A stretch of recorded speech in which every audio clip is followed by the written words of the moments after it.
여러분, 안녕하세요. 웅장한 사자가 땅에 쓰러지는 것과 동시에 총소리가 강력하게 울려 퍼지며 숲의 깃든 괴함을 깨뜨립니다. 이곳은 남아프리카 공화국으로 동물계의 최상위 포식자인 거대한 아프리카 사자의 위험하면서도 흥미진진한 영역을 조사하게 될 곳입니다. 반면에 인간은 이제 그 자리를 차지하고 야생에서 가장 강력한 사냥꾼으로 자리 잡았습니다. 이 위험하고 흥미진진한 사냥에는 필요한 능력에 정통하고 가혹한 자연에 맞서는 데 필요한 경험을 갖춘 전문 사냥꾼만이 참여할 수 있습니다. 신나면서도 힘든 이 모험을 함께 떠나봅시다.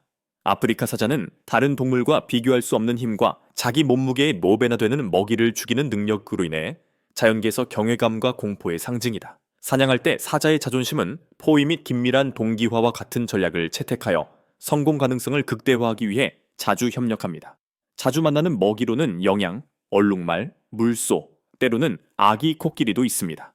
먹이 사슬의 최상위에 있고 뛰어난 사냥 기술을 갖고 있음에도 불구하고 사자 새끼 고양이의 생존율은 약 10%에 불과합니다. 이는 가장 강력한 동물조차도 생존을 위해 분투해야 하는 자연에 존재하는 섬세한 균형을 강조합니다. 인간이 자연 생태계를 점점 더 침해함에 따라 사자는 점차적으로 가까운 마을에 위협이 되고 있습니다. 매년 약 100건의 공격이 발생하지만 대부분은 공공안전에 실질적인 위협이 되지 않는 매우 사소한 사례입니다. 주거 지역에 사자가 나타난다는 보고가 늘어나고 있습니다. 한편 이러한 사건은 야생동물과의 공존이 점점 더 어려워지고 있다는 사실을 부각시켰고 이것이 남아프리카 정부가 조치를 취하게 된 계기가 되었습니다.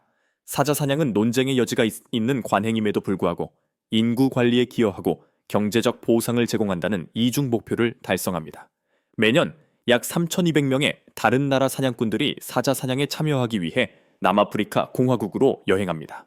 이 사냥꾼들은 아프리카에서 가장 유명한 5대 거대 동물인 빅5를 사냥하는 도전을 찾고 있기 때문에 그곳에 있습니다.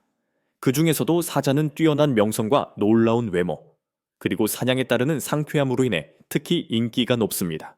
주거 지역에 미치는 영향을 최소화하기 위해 이러한 사냥은 종종 야생의 가장 먼 곳에서 수행됩니다. 이 활동은 수백만 달러를 창출하여 지역 경제에 도움이 될 뿐만 아니라 지역 사회 개발 및 자원 보호를 위한 노력을 지원하는 데에도 도움이 됩니다. 사자를 성공적으로 사냥하려면 먼저 사냥을 철저히 준비한 다음 정해진 제한 사항을 엄격하게 준수해야 합니다. 사냥꾼은 적시에 정확한 방법으로 먹이를 죽이기 위해 구경이 큰 소총을 사용하는 경우가 많습니다. 416, 릭비 및 470, 나이트로 엑스프레스와 같은 특정 총기는 탁월한 정밀도와 상당한 위력으로 유명하다는 것은 잘 알려져 있습니다. 예를 들어 416 릭비 소총은 초당 최대 2,400피트의 발사 속도에 도달할 수 있으며 이는 150피트 거리에서 사자를 죽일 수 있을 만큼 강력합니다. 이러한 정교한 무기의 활용은 사냥꾼의 위험을 제한하는 동시에 게임에서 인도적인 죽음을 보장하는 것의 중요성을 강조합니다. 사냥꾼이 합법적으로 사자를 쏘려면 남아프리카 야생동물 관리청의 허가를 받아야 합니다. 이 허가증에 대한 수수료는 사냥하는 지역에 따라 13만 3천 달러에서 22만 2천 달러까지 다양합니다. 이러한 높은 수수료는 불법 사냥을 억제할 뿐만 아니라 보존 계획을 위한 자금 조달도 제공합니다. 이러한 프로젝트에는 동물 개체수 관리, 생태학적 균형 유지, 밀렵 예방 노력 지원 등이 포함됩니다. 사자 사냥 시즌은 5월부터 일시월까지로 제한되며 이는 추적 환경이 가장 좋은 시기와 일치합니다. 사자 사냥은 사냥꾼에게 높은 수준의 전문 지식, 인내심, 상당한 경험이 필요한 어려운 작업입니다. 야생 지역을 여행할 때는 주의를 기울여야 하며 사자의 흔적을 따라가거나 그들의 행동을 연구하고 바람의 방향과 같은 환경 요소를 고려하는 등 다양한 기술을 채택해야 합니다. 사자를 놀라게 하거나 위험에 빠지는 것을 피하기 위해 사냥꾼은 150피트의 안전거리를 유지합니다. 부상당한 라이온스는 적대적이 될 가능성이 있으며 이는 사냥꾼과 가이드 모두에게 심각한 위험을 초래합니다. 따라서 성공을 이루고 안전을 보장하기 위해서는 팀원들이 긴밀하게 협력하고 의사소통을 잘하는 것이 필수적입니다. 남아프리카 공화국의 제한 규정에 따르면 사냥꾼은 최소 18세 이상이어야 하며 유효한 면허증을 소지해야 하며 사냥한 사자 수를 기록해야 합니다. 이는 정부가 개체수를 통제하고 사자 개체수를 관리하는 데 효과적인 정책을 채택하는 데 도움을 주기 위해 수행됩니다. 최소 6명 이상의 그룹으로 사냥할 경우 효율성, 관찰 능력, 의사결정, 무기 정확도, 어려운 상황에서의 안전성이 모두 향상됩니다. 남아프리카 정부는 이러한 엄격한 노력의 결과로 사자 개체수를 2만 5천 마리 이상에서 2만 마리 미만으로 줄일 수 있었으며 이를 통해 생태학적 균형을 회복하고 사자 서식지에 근접한 지역사회의 안전을 보장할 수 있었습니다. 또한 남아프리카 공화국, 케냐, 탄자니아 등의 국가에서는 사자의 장기적인 생존을 보장하기 위해 엄격한 관리 방법을 개발해 왔습니다. 이러한 노력은 천연자원의 보존과 경제 발전의 발전을 결합합니다. 가장 중요 조치 중 하나는 사자 개체군을 보호구역 내에 유지하는 것입니다.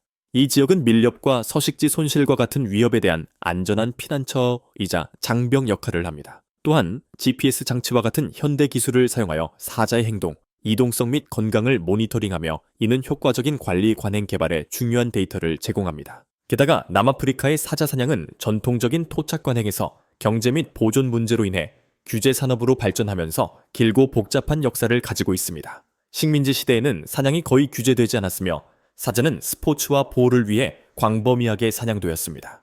남아프리카 공화국이 현대화되면서 사자자 사냥은 조직적인 활동으로 바뀌었고 트로피를 노리는 부유한 사냥꾼들이 모여들었습니다. 현재는 경제적 이익과 야생동물 보호의 균형을 맞추기 위한 엄격한 규정에 따라 운영되고 있습니다. 스포츠 사냥의 발전은 경제적 인센티브, 대형 사냥감의 매력, 사자 트로피와 관련된 명성 등 여러 요인의 영향을 받았습니다. 남아프리카의 많은 개인 게임 매장지는 부유한 사냥꾼을 수용하여 지역 경제에 상당한 수익을 창출합니다. 또한 사자 사냥 경험에 대한 국제적인 수요로 인해 상업적 사냥 활동이 확대되어 국가 관광 및 보존 모델의 필수적인 부분이 되었습니다. 사자 사냥에 대한 규정은 지속 가능한 관행을 보장하기 위해 시간이 지남에 따라 상당한 변화를 겪었습니다. 처음에는 사냥이 거의 제한되지 않았기 때문에 사자 개체수가 감소하는 것에 대한 우려가 있었습니다. 이에 대응하여 남아프리카 당국은 할당량, 라이센스 요구사항 및 윤리적 사냥 지침을 구현했습니다. 이러한 조치는 사냥을 통제하면서 안정적인 사자 개체수를 유지하는 것을 목표로 합니다. 또한 보존단체와 정부기관은 협력하여 사냥의 영향을 모니터링하고 필요에 따라 규정을 조정합니다. 사자 사냥의 심리학은 사자 사냥의 흥미로운 측면입니다. 사냥꾼은 최상위 포식자이자 힘의 상징이라는 지위 때문에 사자에게 끌립니다. 이렇게 강력한 동물과 맞서는 도전이 매력을 더해줍니다. 위험한 포식자를 추적하고 교전하는 과정에서 아드레날린이 솟구치는 것은 사자 사냥에 참여하는 사람들에게 스릴 넘치는 사냥을 선사합니다. 그러나 사냥꾼은 그러한 위험 있는 동물의 생명을 빼앗는 것과 관련된 심리적, 윤리적 딜레마에도 직면해야 합니다. 사자를 사냥하려면 전문적인 훈련과 기술이 필요합니다. 사냥을 시작하기 전에 사냥꾼은 사자의 행동을 이해하고 움직임을 추적하며 자신의 안전을 보장하기 위해 광범위한 훈련을 받습니다. 사자의 흔적을 식별하고 행동 신호를 해석하는 것은 성공적인 사냥을 위한 중요한 기술입니다. 또한 사냥꾼은 신속하고 인도적인 사냥을 보장하기 위해 적절한 사격 기술을 배워야 합니다. 사자의 공격성을 잘못 판단하거나 깔끔한 샷을 실행하지 못하는 등의 실수는 위험한 만남으로 이어질 수 있습니다. 광범위한 준비에도 불구하고 사자 사냥에는 위험이 따릅니다. 가장 위험한 상황에는 사자가 사냥꾼을 매복하는 것, 부상당한 사자가 보복하는 것, 사냥꾼이 황야에서 길을 잃는 것 등이 있습니다. 사자가 자신의 속도와 힘을 과소평가한 사냥꾼을 공격했다는 수많은 기록이 있습니다. 이러한 위험을 완화하려면 백업 무기 운반, 경계 유지, 사자 몸짓 이해와 같은 생존 전략이 필수적입니다. 남아프리카 문화에서 사자 사냥은 뿌리 깊은 의미를 가지고 있습니다. 원주민 부족들 사이에서는 사자를 존경하는 경우가 많으며 사자를 사냥하는 것은 역사적으로 전사들의 통과 의례로 여겨졌습니다. 전통 민속과 신화에서는 사자를 강력하고 신비로운 생물로 묘사하며 지역 유산에서 사자의 역할을 강조합니다. 그러나 사자산의 사냥에 대한 관점은 매우 다양합니다. 일부 지역 사회에서는 경제적 이유로 규제된 사냥을 지지하는 반면 국제 사냥꾼들은 이를 권위 있는 도전으로 여깁니다. 사자 사냥이 생태학적으로 미치는 영향은 또 다른 중요한 고려사항입니다. 지배적인 남성을 자존심에서 제거하면 사회 구조와 번식 패턴이 혼란에 빠져 잠재적으로 젊은 남성 사이에 갈등이 발생할 수 있습니다.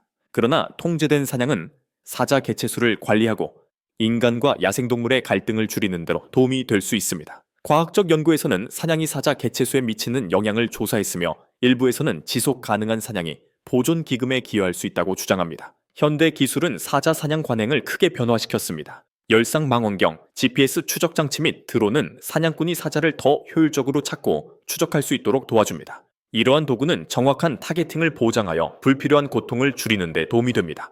정찰 및 감시를 위해 드론을 사용하는 것이 점차 일반화되어 사냥꾼에게 이점은 투행 등 이점을 제공하는 동시에 예상치 못한 사자와의 만남과 관련된 위험을 최소화합니다. 소총이 사자 사냥의 주요 무기로 남아있지만 대체 방법도 존재합니다. 일부 사냥꾼은 활 사냥과 같은 전통적인 기술을 선호하므로 난이도가 더욱 높아집니다.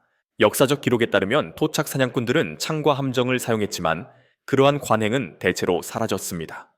일부 현대 사냥꾼은 여전히 총기 없이 도전적인 사냥에 참여하며 자연의 가장 강력한 포식자에 맞서 자신의 기술을 시험하려고 합니다. 사자 사냥은 여전히 논란의 여지가 많으며 윤리와 보존에 대한 논쟁을 불러일으킵니다. 동물 권리 단체는 이러한 관행이 비인도적이며 사자 개체수에 해롭다고 주장하면서 이러한 관행에 반대하는 캠페인을 시작했습니다. 이러한 압력으로 인해 남아프리카에서는 규제가 더욱 엄격해졌습니다. 한편 사냥꾼과 사냥 옹호 단체는 통제된 사냥이 제공하는 경제적, 보존적 이점을 옹호합니다. 남아프리카 정부는 이러한 상충되는 이해관계의 균형을 맞추는 과제에 직면해 있습니다. 사자 개체수를 관리하기 위해 사냥의 대안이 모색되고 있습니다. 일부 환경보호론자들은 사냥을 허용하는 대신 사자를 국립공원이나 보호구역으로 옮길 것을 제안합니다. 다른 사람들은 도살 없이 인구수를 조절하기 위해 번식 통제 프로그램과 피임을 옹호합니다. 서식지 보호와 생태 관광의 발전은 잠재적인 해결책을 제공하여 사자를 보호하는 동시에 치명적이지 않은 수단을 통해 수익을 창출할 수 있게 해줍니다. 궁극적으로 남아프리카 사자 사냥의 미래는 보존, 경제적 이익, 세계적 인식 사이에서 지속 가능하고 윤리적인 균형을 찾는 데 달려 있을 것입니다. 지속적인 연구와 적응 정책은 앞으로 사자 개체수를 관리하는 방법을 결정하는 데 중요한 역할을 할 것입니다.